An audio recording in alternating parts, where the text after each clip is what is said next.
Hello, I'm Jason King. Welcome to my channel about digital advertising for non-profit organisations. Today, myths and misconceptions that people have about the Google Ad Grants program. Google Ads is undoubtedly a complex tool, and on top of all you have to learn and all the usual rules and policies you have to follow, the Ad Grants program layers on additional policies and expectations, plus it has an approval process so that only eligible non-profit organisations are awarded a grant. There's a lot to understand, so it's no wonder if charities struggle to figure out what's allowed and what isn't. And it doesn't help that many agencies and freelancers, especially if they don't often tend to work on grant accounts, don't fully understand how it works and sometimes give the wrong advice. Worst of all though, it's not uncommon to phone the official Google Ads support helpline and be given inaccurate, sometimes misleading advice, and even to be told to do things that are damaging to your account.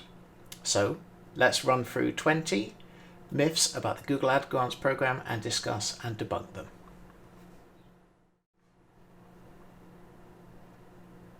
The first myth, that you have to remove all keywords that get below a 5% click-through rate. There's an ad grants policy that says your account must not go below 5% click-through rate for 2 consecutive months. That's the account as the whole. If anybody tells you you have to remove individual ads or ad groups or keywords that are below 5%, pay them no attention. You can if you want, it might even be a good idea, but you don't have to do it. You have to maintain 5% click-through rate across the account as a whole. Having said that, I would advise you to aim higher. Aim double that, aim 10% at least. If keywords don't have a quality score, you must delete them. That's not true. You will find, if you look at your account, that possibly most of the keywords, or many of them, have not yet been assigned a quality score. Possibly because they haven't had enough impressions yet. You do not have to remove any keyword that has a little line instead of a number. The actual rule is that you must not allow keywords with a quality score of 1 or 2 on your account. I personally go further than that. I try to remove all the ones that are below 5, but the rules don't say that. The best way to ensure you don't get suspended for low quality score keywords is to set up an automated rule to pause them. You can only geo-target the country you're based in. That's not true. You can geo-target whichever countries and whichever regions or cities your services are appropriate to. So for example, if you are fundraising mainly from Americans and people in the UK, but your services are delivered in Kenya, as is the case with an organisation I've just seen, that's fine. You can do that. You're not restricted to only putting up adverts in the city you're based in or in the country your services are based in. But don't go crazy. You do have to have geo-targeting, and you do have to be still fairly selective. You can't just spam the whole world with your ads. Health organisations cannot apply for an ad grant. That's not the case. There is some slightly confusing wording in the eligibility information for ad grants that makes it sound as if health organisations can't apply. Most of them can. One of the examples given of a type of organisation that cannot apply is a hospital. So I must admit, I don't quite understand how the lines are drawn on this, but I would say if you're more of a statutory organisation, if you're a large organisation like a hospital, a big health centre, no, you probably can't apply. But most health charities, whether you're a cancer research organisation or you exist for people with a specific medical condition, you can apply. Go for it. If you don't comply with the policies, you'll lose the ad grant forever. I've often heard agencies saying this. Usually when they want you to get them to manage the account for you, they kind of scare you a bit with this. No, if you don't comply with the policies, you'll be temporarily suspended, that's all. In order to actually lose the ad grant totally, you would have to do something really heinous and wrong with your account. If you don't use your ad grant constantly, you'll lose it. Not true.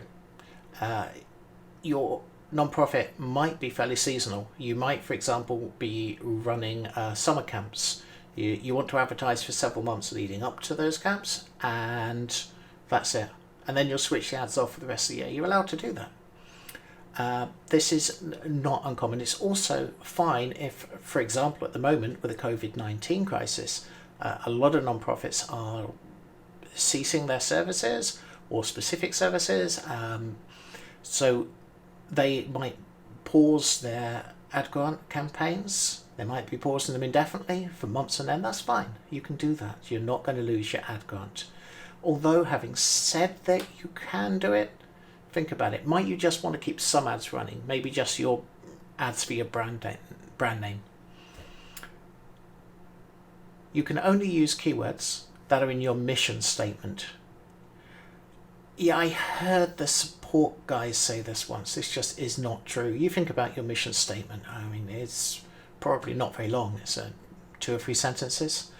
It's ridiculous. You can use a whole range of keywords as long as they are relevant, not generic, so as long as they fit the normal rules that are allowed under an ad grant. The most you can bid on a keyword is $2. That's not been true for a couple of years. Since January 2018, new rules came in saying that if you track conversions on your website, in other words, useful actions that visitors are taking, and if in your campaigns, in your ad grant, you use a conversion-based bidding strategy, you will automatically bid above $2 if the system thinks that could lead to a conversion. You need to have 15 conversions over a 30-day period before you switch your campaigns to the maximize conversions bidding strategy. Well, that's not exactly a myth. It was true once, but it was true a long time ago. You can now switch to the maximize conversions bidding strategy immediately you have conversion tracking set up and working on your website and have imported those goals into Google Ads. An agency needs to be granted admin access to your account. Again, something I hear agencies saying when they want full control over your account, and don't let them do this. The way it should work is that the agency or freelancer will ask for your customer ID number. They will then invite you to allow them access to your account. You can revoke that access at any time, and it's really important that you maintain the fullest level of control over your Google Ad account, your analytics account, as well as things like your website hosting and your domain name, but you allow others access to them. It's quite likely that an agency, if they're doing this properly, is going to ask for access as a manager, and this will enable them to connect your account through their manager's account, something that is called an MCC for short. That's the proper way of doing it. You can't create dynamic ads or responsive ads. I think a lot of non-profits have assumed they can only just create the most basic standard type of ad. Not true. And in fact, I highly recommend you use dynamic ads and responsive ads. They are both really good techniques. And if you want to know more about those, see the other video I've done, which is called 30 Google Ad Grants Tips. There are other things you definitely can't do in an ad grant account. You can't do video advertising, you can't do display advertising, and you can't use remarketing, where you show ads to people who've previously visited your website.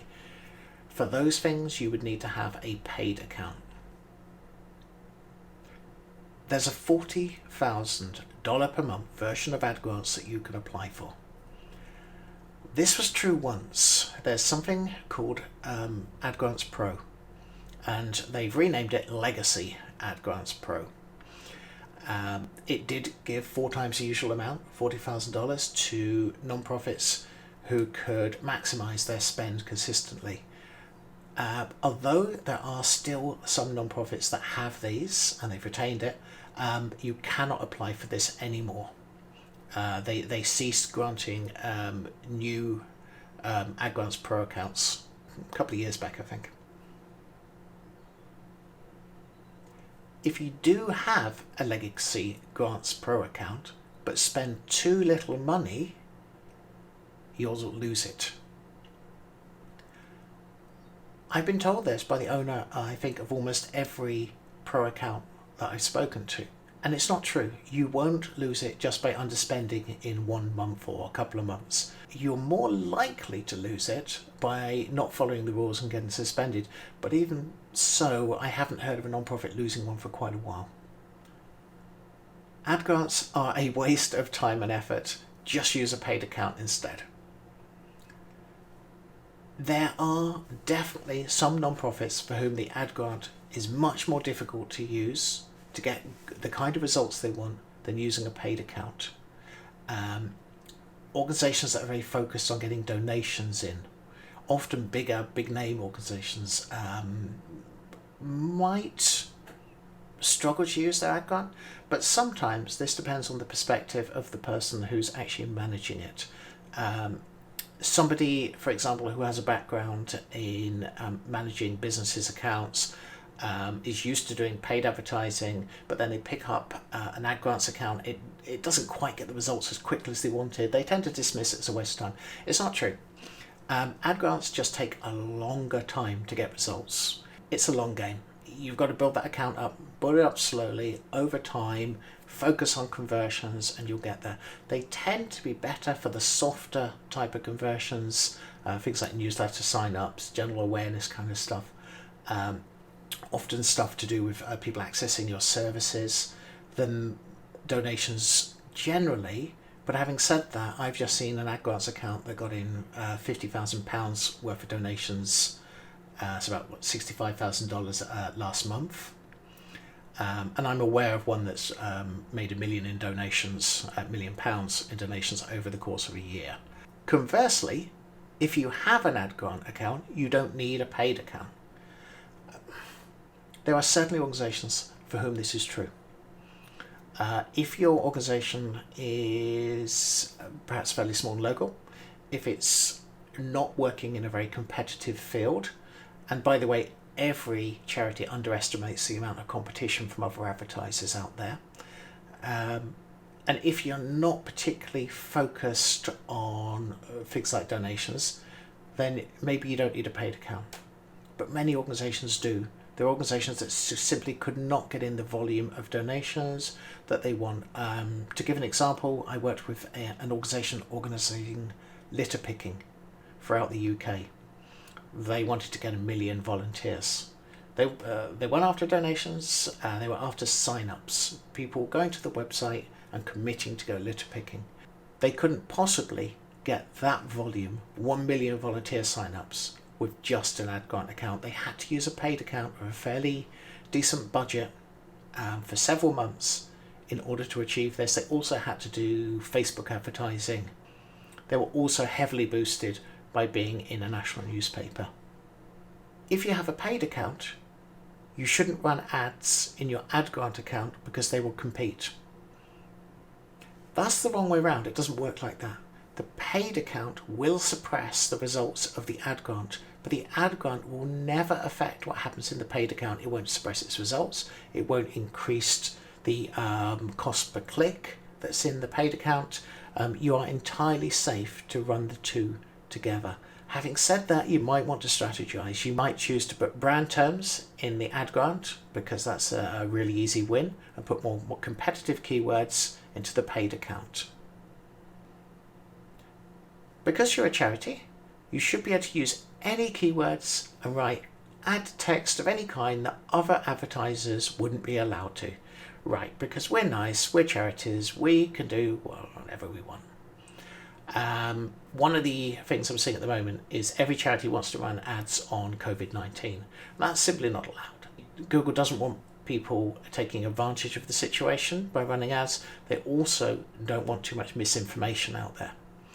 Also, gambling. I see a lot of charities saying they should be able to run lotteries to raise funding. Not allowed unless it's the state lottery or you get special permission. You can't run those ads. Car donations is something I sometimes see charities wanting to advertise on. Can't do that. And thankfully, you cannot run ads promising miracle cures. I've seen a number of churches and cults and fraudsters trying to advertise faith healing and various really dodgy things. Fortunately, Google doesn't allow that. And just being a non-profit will not give you special permission. But to give you one example where you could run something that others can't, you can't normally run ads at all about endangered animals because Google are very wary about people trying to sell rhino horn or traffic pangolins. But if you're a wildlife conservation charity, you can actually tick for an exemption and you'll get that. So occasionally there are things you can do that other advertisers can't. The Ads Grant program is some kind of tax dodge by Google. Actually, I have no idea. I'm not personally quite that cynical. I like to think that this program is one of the last remnants of the Don't Be Evil days, but I don't know. And finally, I've heard it said quite often that small, local, niche charities won't benefit from having an ad grant. I don't think that's necessarily a myth either. There are times when an organisation is so small, local and niche that I think I can't make that work in an ad grant. And I might recommend they use Google My Business. I might recommend they use other forms of promotion. I might recommend they use social media more, use Facebook more, even have ads on Facebook sometimes. There is some truth in this. I think if you are small, local and niche, all of those things, then the ad grant becomes a little bit pointless. But let's say that you're a very niche organisation. Your niche is small, but your geographical reach is national or international. Well, then perhaps it really is worth using the grant. But you should make sure you don't focus on the spend, because this is where a lot of charities go wrong. They think because they're not spending much of the grant that they're not getting success. What you need to do is get excellent, accurate conversion tracking in place. Make sure that you're tracking all the useful actions people take on the website that really represent a real world success, an objective met for your non-profit. If you're tracking those things in your ad grant and you can put an exact number on the number of people who did that because they came from the ad grant ads, then you can prove its value and the spend becomes irrelevant. So, where can you go to get reliable, trustworthy advice about Google Ad Grants? I'm going to give you a few suggestions, and you'll find links to the following in the video description below. Start by reading the Ad Grants policies and support pages. If you haven't read them for a while, go back and refresh your memory. Some things may have changed. Watch the official YouTube live streams on the Ad Grants channel. They're a great way to learn. I particularly recommend the one about raising your click-through rate, and there's a good one on fixing conversion tracking problems. Please use the official Ad Grants community forum. Ask any question and you'll more than likely be given a solution or at least an informed opinion from one or more people, including myself. I haunt the forum daily. Possibly your question's already been answered, so search for it. And I'm aware that a lot of charities are still unaware that the forum exists, so I'd encourage you to go seek it out. Check out N10's Digital Advertising Forum if you want to discuss wider digital advertising issues for nonprofits. And if your needs are intensive, hire an Ad Grant certified professional. They can help with things like audits, training, and ongoing management. There's an official directory of approved agencies and freelancers. I'm listed and I'm available for one-to-one strategizing sessions. I hope you found this information useful. If you have an alternative view on anything I've said, please leave a comment and like, subscribe, share, wash your hands, etc. Okay, hope to see you on the next video.